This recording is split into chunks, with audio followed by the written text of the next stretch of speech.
All right, welcome to the Explainer. Today, we're going to do something a little different. We're going to take a look at a mind that doesn't always play by the rules.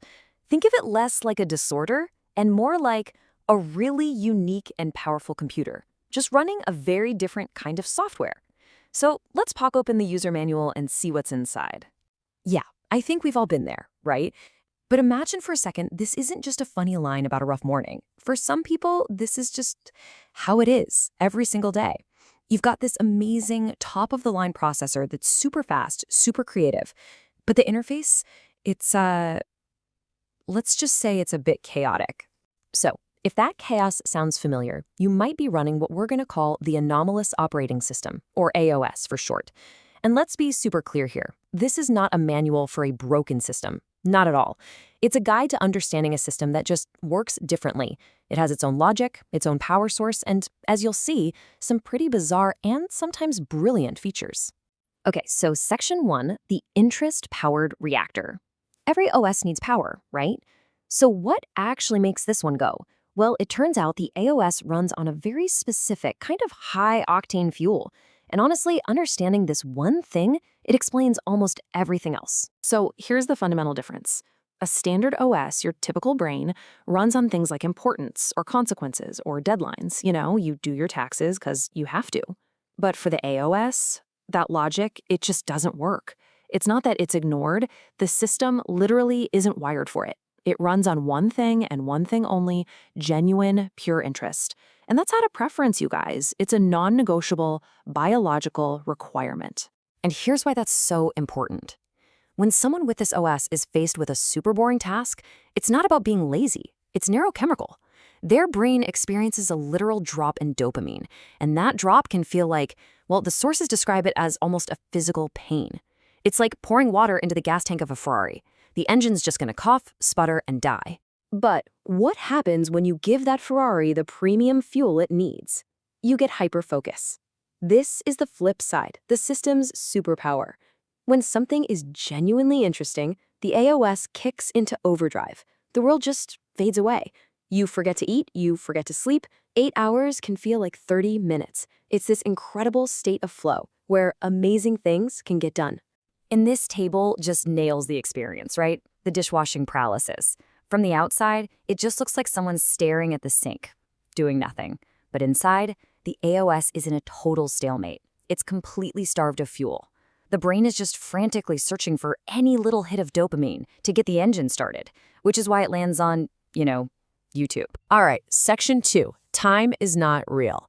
So this unique fuel system, it has this wild side effect on how the AOS experiences reality. And this next part, it's a bit of a mind bender. Because for this OS, time isn't really a thing. The clock on the wall, yeah, that's more of a casual suggestion. This is a concept called timeliness, and it's not about forgetting appointments. It's about the brain just not having the software to process time in a straight line. The internal clock just wasn't part of the standard installation package. So instead of past, present, and future, the AOS basically has two settings, now and not now. Now is anything that's either super interesting, an emergency, or right in your face. It's the only time that feels real. And not now, that's everything else. It's just this one big, foggy blob where tomorrow and 10 years from now feel exactly the same. They have zero urgency. So you're probably asking, how does anything in that not now fog ever get done? Great question. It happens when the deadline gets so close that it summons the panic monster. This guy shows up at the last minute, floods the system with adrenaline, which is basically a backup fuel, and it shoves that task, kicking and screaming, from the not now column right into the now column. Okay, Section 3, emotions without a dial. So we've got this unique power source and a totally weird relationship with time. What about feelings? Well, when it comes to emotions, the AOS comes with a sound system that's, let's just say it's really, really loud. And this quote just says it all. Imagine your emotions are a high-end sound system, but they forgot to install the volume knob. There's only on and off. That's it. There's no dimmer switch. Emotions aren't subtle. They're either off or they are cranked up to 11. Joy is pure euphoria. Sadness can feel like the end of the world. There's just not a lot of middle ground. Now, this on or off emotional system creates a pretty intense vulnerability. It's called rejection-sensitive dysphoria, or RSD. And please hear this. This is not just being overly sensitive. It's a real neurological thing. The tiniest hint of criticism or rejection can trigger what feels like an actual physical wound. The pain is that intense. And here's what that looks like in the real world. Your boss says something totally normal, like, "Hey, there's a small typo here, can you fix it?" But what the AOS hears is, "You're a failure, you're incompetent, you're about to be fired." See, the emotional volume knob just got ripped off. It goes from a tiny piece of feedback to a full-blown personal catastrophe in an instant. All right, moving on to Section 4, the bizarre laws of physics. So we know the internal world of the AOS is pretty unique. But how does that translate to the physical world? Well, it kind of seems to operate on its own set of, let's call them delightfully quirky physical laws. Okay, let's run through a few of these. First up, object permanence failure. This is the whole out of sight, out of mind thing. But it's literal. If you put your keys in a drawer, they don't just exist in the drawer, they cease to exist in the universe. Same for that bag of salad in the fridge. Then you've got doom piles. You know those piles of stuff? They're not just messes. They are a physical storage system, an external hard drive to remind the brain that things exist. And maybe the weirdest one, the body double effect, where a task that feels impossible suddenly becomes easy just because another person is sitting in the same room. I know, it's bizarre, but it's a real thing. So this leads us to the biggest, most important question, right? We've talked about all these weird quirks and challenges, but also these incredible superpowers. So where did this OS even come from? Is it just a bug in the code, a glitch? Or is it actually a feature? Well, the source material points to a really powerful idea. It suggests that the AOS isn't a mistake at all. It's an adaptation, specifically an adaptation to stress. Chronic stress, especially when you're young, can literally change the way the brain wires itself.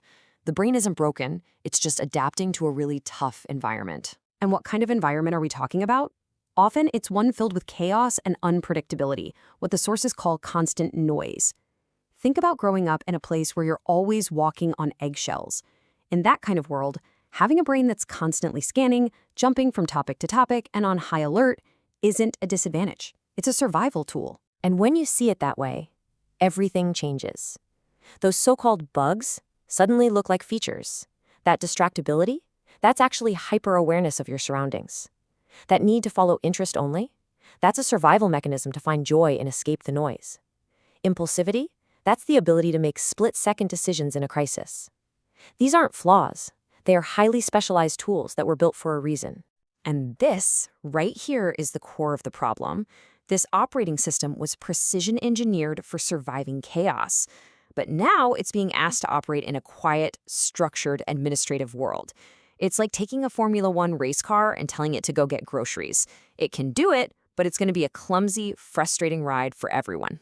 But put that same race car on a racetrack, put that AOS brain in the right environment, a chaotic emergency room, a high-stakes business negotiation, a creative brainstorming session, and it doesn't just keep up, it dominates. It sees patterns no one else sees. It solves complex problems in a flash. That is its superpower. So that leaves us with this final question.